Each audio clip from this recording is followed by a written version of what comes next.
Des applaudissements. Ils sont braves. Ils sont braves. Sur 120 projets, 30 projets après la première sélection, 12 projets finalistes. Et aujourd'hui, ils sont les lauréats de la finale du Govaton 2024. On les applaudit très, très, très, très fort. Monsieur le Premier ministre, restez avec nous et nous vous invitons à venir prononcer votre discours.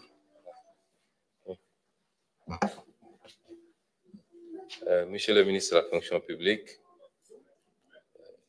monsieur le ministre secrétaire général du gouvernement, monsieur le directeur de cabinet du Premier ministre, mesdames, messieurs les conseillers et collaborateurs des ministères,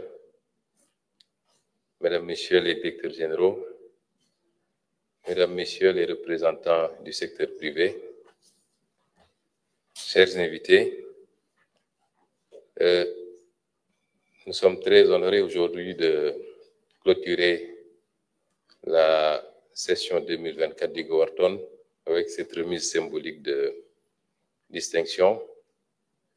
Nous avons tenu à ce que ce soit élargi à tous les candidats qui avaient compéti, parce qu'il a été extrêmement difficile de trancher entre ces candidats. J'aurais peut-être personnellement primé d'autres, et c'est certainement le cas de beaucoup d'entre nous. C'est dire que tous ceux qui avaient compéti étaient méritants au même titre, et nous vous félicitons, nous vous encourageons. Je félicite Monsieur le ministre de la fonction publique pour cette initiative. Nous avons entendu sa doléance par rapport à la pérennisation de l'activité et son inscription au budget de l'État. Monsieur le ministre de la fonction publique a pris cette initiative en recherchant des solutions pour l'administration particulièrement. Mais il a dû se rendre compte que les offres qui ont été faites dépassent largement le cadre des besoins de l'administration, puisqu'on a eu des solutions pour la fluidité de la circulation, des solutions pour l'agriculture, et j'en passe et j'en passe, qui dépassaient donc largement le seul cadre de l'administration.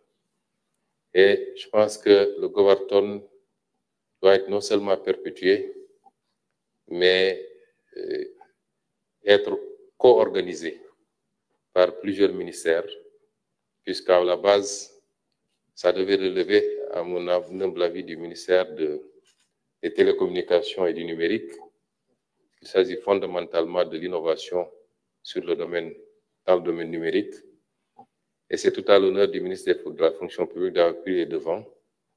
Mais dans un contexte où nous venons juste de lancer le grand programme du New Deal technologique, il est important que la jonction puisse se faire et que chaque ministère puisse exprimer ses attentes et ses besoins et permettre à des jeunes talents de travailler à offrir des solutions sous la supervision, bien entendu, du ministère des télécommunications et du numérique.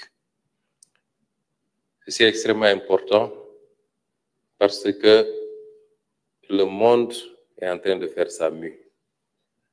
Nous sommes dans un 21e siècle très mouvant où les choses avancent très rapidement et portées particulièrement, j'allais dire essentiellement, par l'innovation dans le domaine des sciences et technologies et particulièrement les nouvelles technologies, le numérique, l'intelligence artificielle et j'en passe. il est important que notre pays puisse se positionner.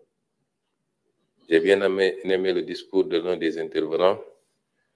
La question du numérique pose et soulève beaucoup de préoccupations. On ne voit que l'aspect économique, alors il est le plus saillant, au point que partout nous avons vu la naissance de ministères chargés de l'économie numérique. C'est parce que le numérique est devenu le premier facteur économique dans le monde. L'économie mondiale est tirée particulièrement essentiellement par le numérique.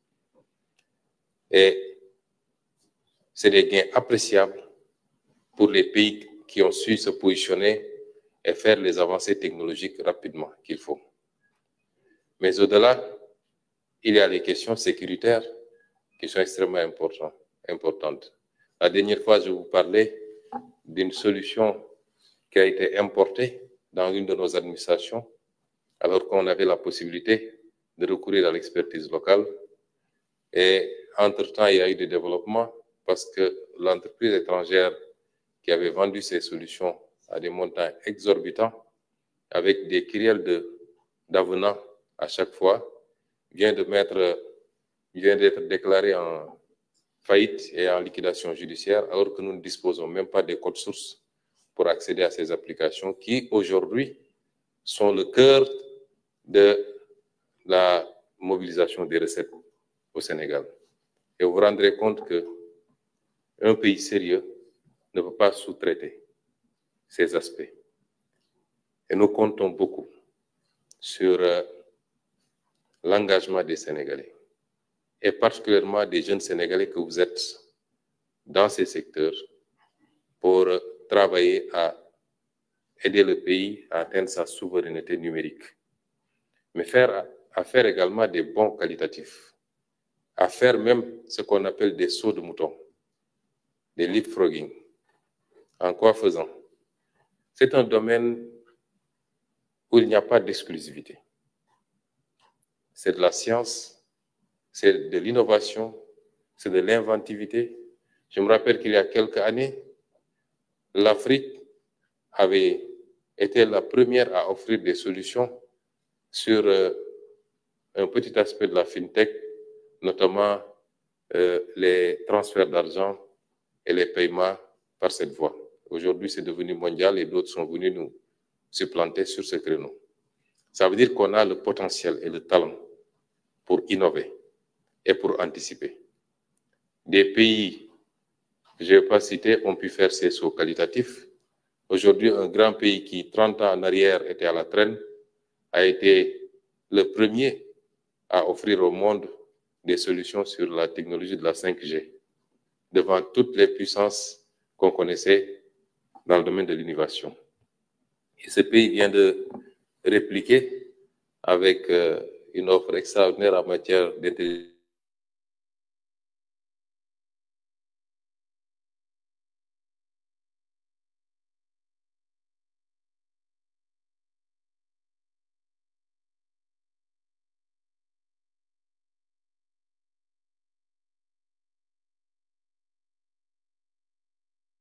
et de l'offrir au Sénégal. Il ne s'agit pas effectivement juste d'avoir les idées, il faut du soutien, il faut de l'accompagnement, il faut de l'encadrement. Et l'État du Sénégal, par ma voix, vous assure que vous aurez ce soutien et cet engagement, cet encadrement de sa part. Il y a quelques semaines, nous avons révisé la loi adoptée en Conseil des ministres, la loi portant organisation des startups, promouvant l'innovation. C'est pour la rendre beaucoup plus ambitieuse, pour permettre un plus grand encadrement de ce domaine qui peut valoir à notre pays des satisfactions immenses. Rappelez-vous que, comme l'avait dit le ministre du numérique lors du lancement de la stratégie du New Deal, que notre ambition, c'est de positionner le Sénégal comme un hub en Afrique, et particulièrement en Afrique de l'Ouest. Ce hub, c'est vous qui allez le construire, avec notre accompagnement et notre encadrement.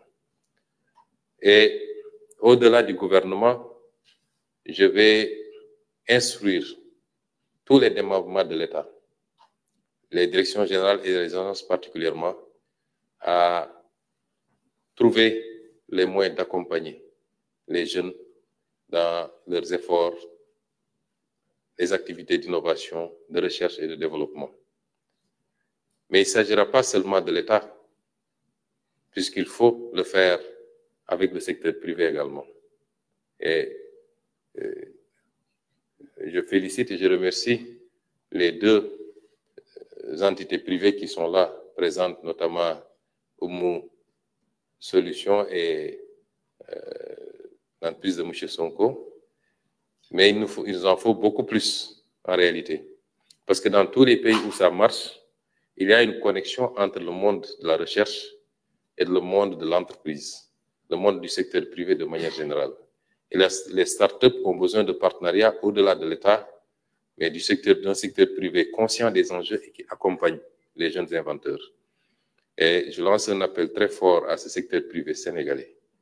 L'économie d'aujourd'hui, mais plus singulièrement l'économie de demain, c'est essentiellement autour du numérique. Il faut venir accompagner ces jeunes, les encadrer, leur trouver les ressources financières et la stabilité qu'il faut pour qu'ils puissent performer également dans ce domaine. Et plus tard, pouvoir en récolter les gains. Parce que le secteur privé, ce n'est pas l'État malheureusement. Ils ne font rien pour rien. Mais c'est les assurer également qu'il y a des retombées possibles. Parce que toutes les grandes firmes à dimension mondiale ont démarré quelquefois dans un garage, comme on dit, et ont été accompagnées, à un moment ou à un autre, par un secteur privé pour devenir ce qu'elles sont aujourd'hui, c'est-à-dire les plus grandes multinationales du monde. Et nous lançons donc cet appel au secteur privé pour plus de participation, plus d'engagement auprès de ces jeunes qui doivent être donnés en exemple. Je le disais l'autre jour, un pays a besoin de tout. Aujourd'hui, je suis avec des jeunes qui sont dans le secteur de l'innovation, qui doivent être à la pointe du changement structurel que nous voulons au Sénégal. Demain ou dans quelques jours, je recevrai les jeunes qui œuvrent dans l'informel, qu'ils soient marchands ambulants, conducteurs de Jakarta, commerçants, tout ce que vous voulez. Nous sommes dans une dynamique inclusive qui devra mobiliser tous les Sénégalais autour de cette nouvelle dynamique qui doit nous amener à croire principalement et fondamentalement en nous-mêmes, à nos solutions, mais en nous inspirant des meilleures pratiques. Et je voudrais également remercier les partenaires, notamment le Japon, qui est un partenaire solide. Il y a une semaine, j'ai reçu M. l'ambassadeur du Japon et nous avons beaucoup échangé.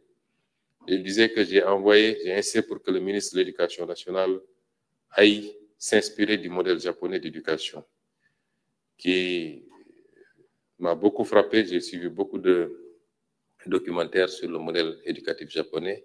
La réponse de l'ambassadeur, c'était de dire que au Japon, c'est deux choses. Investir sur le facteur humain, le capital humain, l'éducation à la base. Et la seconde, c'est la discipline. Parce que rien ne peut se faire sans discipline.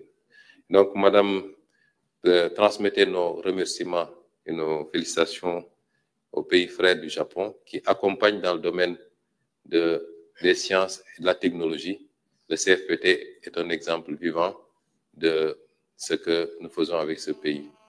La Corée, qui est également un partenaire stratégique du Sénégal, avec laquelle nous envisageons de faire beaucoup de choses dans le domaine de l'innovation, de la technologie.